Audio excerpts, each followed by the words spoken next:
आज से 10 साल पहले अगर आपने अपने 10,000 रुपए इंडियन स्टॉक मार्केट में इन्वेस्ट किए होते तो आज उनकी वैल्यू होती 30,000 रुपए। लेकिन अगर वही 10,000 रुपए आपने इस कंपनी में लगाए होते तो आज उनकी वैल्यू होती 5 लाख रुपए।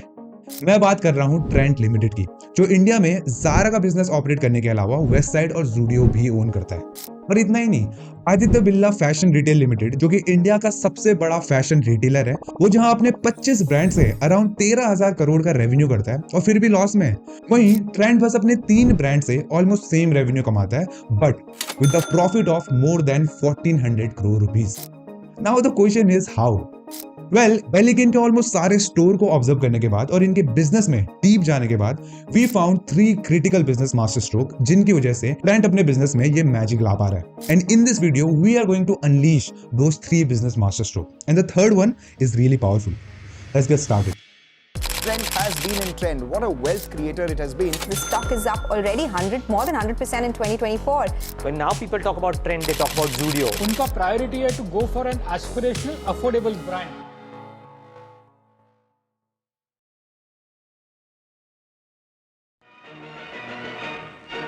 Trends origin dates back to 1950, जब पीएम नेहरू ने इंडिया के बढ़ते इंपोर्ट्स और घटते फॉरेन रिजर्व के ऊपर चिंता दिखाते हुए कॉस्मेटिक्स के इंपोर्ट्स को कम करने का सोचा। This thought planted a seed of an idea of making India's own cosmetic brand. इस आइडिया को लेकर पीएम नेहरू उस टाइम के टाटा ग्रुप के चेयरमैन जेआरडी टाटा के पास पहुंचते हैं, जिसके 2 साल बाद 1952 में टाटा ग्रुप इंडिया का पहला कॉस्मेटिक ब्रांड लॉन्च करता है, जिसका नाम था लैक्मे। यस, वही लैक्मे जो आज भी इंडिया का popular and most selling cosmetic brand है। Lakme was a humongous hit in the Indian market, but फिर भी 1996 में जब टाटा ग्रुप के चेयरमैन रतन टाटा बन चुके थे, तो वो कॉस्मेटिक के बियॉन्ड एक्सपेंड करने का डिसाइड करते, मेनली फैशन एंड अपैरल, और अपना सुपर ब्रांड लैक्मे को 200 करोड़ रुपए में हिंदुस्तान यूनिलीवर को बेच देते हैं।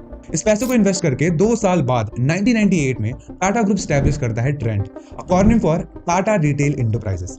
Trent began their operations by launching an apparel brand Westside, जो आज के दिन one of the fastest growing lifestyle brand बन चुका है। Today, apart from Westside, Trent owns 5 more brands, including Zudio, Utsaah, Samo, Mizbu, and Excite, and has 4 joint ventures with Zara, Star, Massimo Dutti, and Booker. इस video में हम बस 3 brands के बारे में बात करेंगे, Westside, Zudio, and Zara, because these 3 brands contribute to around 98% to Trent's revenue. लेकिन अगर आप इन बिजनेस में डीप देखोगे ना, तो ये तीनों ब्रांड्स और इनके बिजनेसेस एक दूसरे से कंप्लीटली डिफरेंट हैं। And here comes the first business master stroke of Trent, the positioning game. Brand positioning का मतलब होता है वो ब्रांड स्ट्रेटजीज जिनकी वजह से कस्टमर के दिमाग में आपके ब्रांड के लिए एक जगह बन पाए। चलो एक गेम खेलते हैं। मैं 3 पॉपुलर इंडियन ब्रांड्स की पोजीशनिंग के नाम लूंगा, देखते हैं आप उन ब्रांड्स को गेस कर पाओगे या नहीं। First one is go to beauty destination for women, दूसरा stylish and affordable audio products, and third one is natural and toxin free personal care products for eco conscious customers। अगर ये 3 sentence सुन के आपके दिमाग में ये 3 ब्रांड्स आए हैं, then these companies are successful in positioning their brands in your mind। आज के इतने इंटेंस कंपटीशन में जहां हर दूसरे दिन आपको एक नया ब्रांड दिख जाता है, एक स्ट्रॉन्ग ब्रांड पोजीशनिंग कस्टमर का बाइंग डिसीजन टाइम कम करने में हेल्प करती है, which is a kind of superpower for any company। Now Zara, which has positioned as a trendy, stylish and a premium clothing brand in India, उसका average selling price India में है 3500 रुपए। Westside, which has positioned itself as an aspirational, stylish and a mass premium brand, उसका average selling price है around 1500 rupees. Zara एक internationally बना बनाया brand है और Westside 1998 से चलता आ रहा है, तो ट्रेंड को बहुत टाइम मिला है इस ब्रांड को बनाने के लिए। बट आज से कुछ साल पहले जहां मार्केट में सारे नए ब्रांड्स अपने आप को as a premium clothing brand position कर रहे थे, Trent chose a different path for its brand Zudio। Zudio को ट्रेंड ने पोजीशन किया as a value driven, affordable and trendy clothing brand, जिसका एवरेज सेलिंग प्राइस है अराउंड 500 रुपीज और कोई भी SKU 999 से ऊपर नहीं है। And with the help of this brand positioning, Trent के ये तीनों ब्रांड सोसाइटी के डिफरेंट इनकम क्लासेस को केटर करते हैं, जिनमें से Zudio ट्रेंड के लिए गोल्ड माइन साबित हुआ है। Zudio के इस पोजीशनिंग की वजह से ट्रेंड ने मार्केट के ऐसे सेगमेंट को टारगेट किया जहां पे कोई मेजर कंपटीशन नहीं था, और ऊपर से वो एक मास मार्केट भी था। ये मार्केट बड़ा तो बहुत है, लेकिन इस मार्केट में एक फैशन ब्रांड क्रिएट करना बहुत मुश्किल है, क्योंकि आप ज्यादा स्पेंड भी नहीं कर सकते हो, वरना आपके कपड़ों के प्राइसेस इंक्रीज हो जाएंगे और आपका ब्रांड अपनी पोजीशनिंग खो देगा। और अगर सफिशिएंट पैसे खर्च नहीं करोगे तो मार्केट में नए डिजाइन कैसे लाओगे? और इसी प्रायोरिटी फाइट के बीच कंपनीज या तो हैवी लॉस में चले जाती हैं या तो अपनी ब्रांड पोजीशनिंग खो देते हैं। बट जूडियो के केस में ये चीज टोटली अपोजिट है। जूडियो जो 2020 में ट्रेंड के रेवेन्यू में 8% कंट्रीब्यूट करता था, आज उसका शेयर 56% पहुंच चुका है। मतलब ज़ारा और वेस्टसाइड कंबाइंड जूडियो से छोटे बिजनेसेस हैं। This is the result of the strong brand positioning. And Trend do everything every day to maintain the brand positioning of their businesses. For example Zudio आज तक ऑनलाइन नहीं आया, ना ही उनकी खुद की कोई वेबसाइट है, ना ही वो किसी थर्ड पार्टी मार्केट प्लेस में सेल करते हैं। Because selling online comes with many cost, जो जूडियो के एक्सपेंसेस इंक्रीज कर देंगे, जिसको फिर सॉल्व करने के लिए वो बाकी ब्रांड्स की तरह सेम टसल में फंस जाएगा। सिमिलर रीजन की वजह से जूडियो मार्केटिंग में भी खर्चा नहीं करता। आपने कभी भी जूडियो के एड्स या फिर एडवर्टीजमेंट बैनर्स नहीं देखे होंगे। Their every sale is the result of the word of mouth among customers.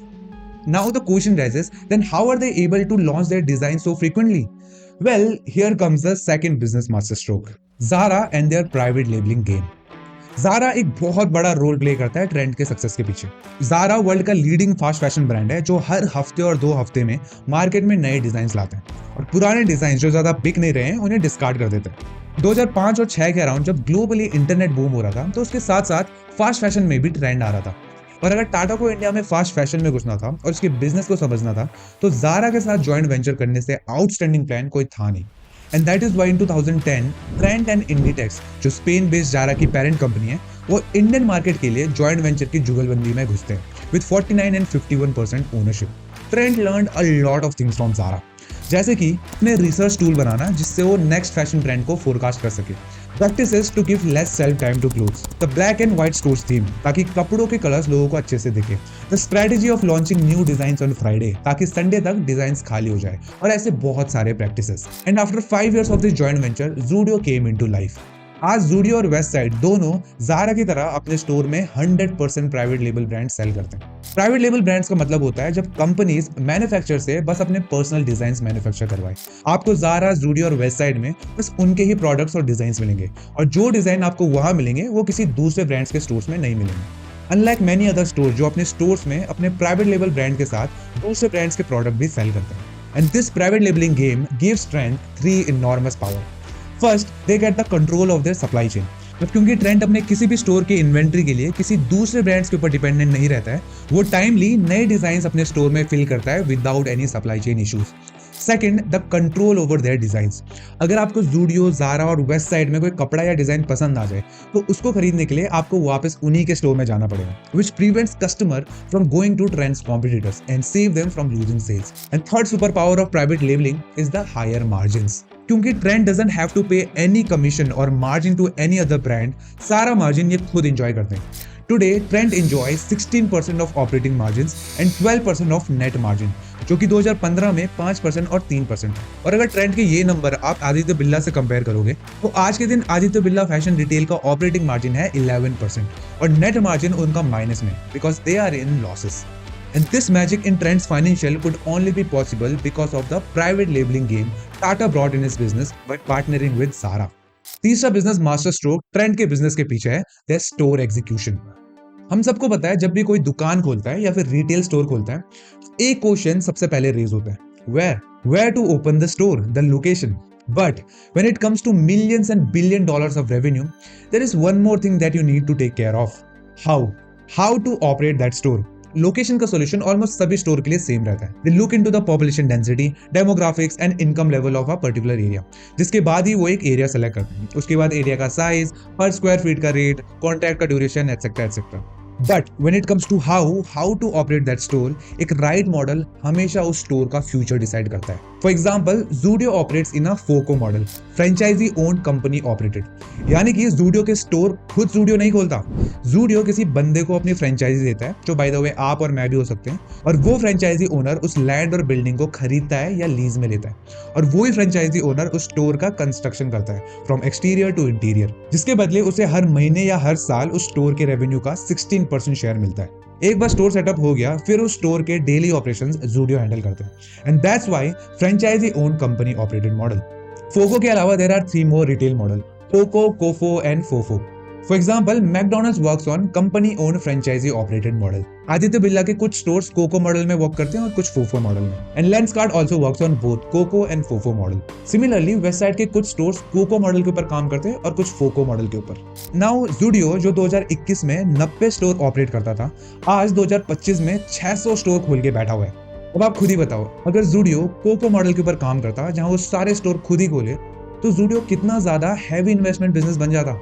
इसके लिए ट्रेंड को हैवी लोन भी लेना पड़ता जो फिर प्रॉफिट मार्जिन्स कम कर देता, क्योंकि इंटरेस्ट भी तो चुकाना है लोन का।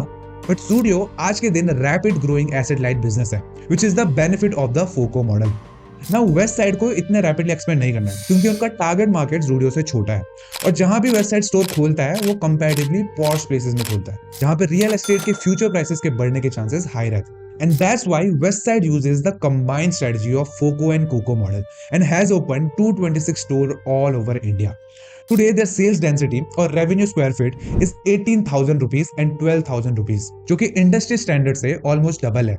These were the three business master stroke with positioning game, जिसकी वजह से ज़ूडियो और वेस्टसाइड के स्टोर्स में कस्टमर्स का फुटफॉल इंक्रीज होता है, प्राइवेट लेबलिंग गेम जिसकी वजह से ट्रेंड हाई मार्जिन एंजॉय करता है, एंड स्टोर एग्जीक्यूशन गेम जिसकी वजह से ज़ूडियो और वेस्टसाइड प्रॉफिटेबली एक्सपैंड करते हैं। पिछले 10 साल में ट्रेंड ने 4000% से ज्यादा का रिटर्न दिया है, और जब से ये स्टॉक मार्केट में लिस्ट हुआ है तब से इस स्टॉक ने 70,000% से ज्यादा का रिटर्न दिया है। नाउ गोइंग फॉरवर्ड ज़ूडियो के जैसे ट्रेंड एक और बहुत बड़ी बेट लेने जा रहा है with its new brand Boom, जो इंडिया में लैब ग्रोन डायमंड्स बनाएगा। Lab grown diamonds are the new craze in the market, जो वेस्टर्न कंट्रीज में तो उतने सक्सेसफुल नहीं हो पाए, बट पीपल आर बुलिश कि वो इंडियन मार्केट में एक बहुत बड़ी चीज बनेंगे because of their affordability factor. इसके अलावा ट्रेंड ज़ूडियो ब्यूटी भी लॉन्च करने जा रहा है, जो quality cosmetic products affordable price में देगा। The same positioning. Tata group की ना हमेशा से एक बात रही है कि जिस भी इंडस्ट्री में वो गए हैं उस इंडस्ट्री में उन्होंने फोड़ा है, और ऐसे नहीं कि मार्केट में बस पैसे फेंक दिए, but by making value adding quality products, and that's why Indians trust Tata. आपके क्या व्यूज है टाटा के ऊपर और ट्रेंड, ज़ूडियो, वेस्टसाइड और ज़ारा के ऊपर? प्लीज कमेंट में अपनी ओपिनियन दीजिए। इस वीडियो में इतना ही। ऐसे ही और बिजनेस रिलेटेड कंटेंट के लिए हिट दैट सब्सक्राइब बटन। अगले वीडियो में मिलेंगे। I am Nitin Bisht and you are watching Deep Pockets. Peace out.